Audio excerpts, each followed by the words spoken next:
বাংলাদেশের রাজনীতিতে দীর্ঘদিন ধরে প্রভাব বিস্তারকারী দল আওয়ামী লীগ বর্তমানে অস্তিত্ব সংকটে রয়েছে। ২০২৪ সালের রাজনৈতিক পট পরিবর্তনের পর দলটি নতুন করে সংগঠিত হওয়ার চেষ্টা চালালেও তাদের পুনরুত্থান সহজ হবে না বলে মনে করছেন বিশেষজ্ঞরা।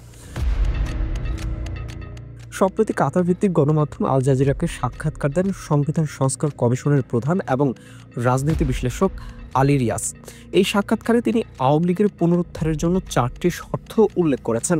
সেগুলো হলো অপরাধের দায় স্বীকার ও ক্ষমা প্রার্থনা, দলীয় মতাদর্শের পরিবর্তন, শেখ হাসিনার পরিবার থেকে নেতৃত্ব সরিয়ে দেওয়া, নৃশংস অপরাধের বিচার নিশ্চিত করা।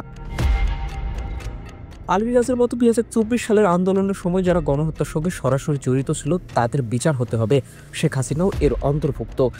এসব শর্ত পূরণ হলেই আওয়ামী লীগের রাজনীতিতে ফেরার বিষয়টি বিবেচনা করা যেতে পারে। পর্যবেক্ষকরা বলছেন, আওয়ামী লীগের সামনে এখন সবচেয়ে বড় চ্যালেঞ্জ হলো নিজেদের অবস্থান পর্যালোচনা করা এবং রাজনৈতিকভাবে টিকে থাকার জন্য নতুন কৌশল নির্ধারণ করা, এবং শর্তগুলো পূরণ না করলে তাদের প্রত্যাবর্তন কঠিন হবে। Desk report, metro TV.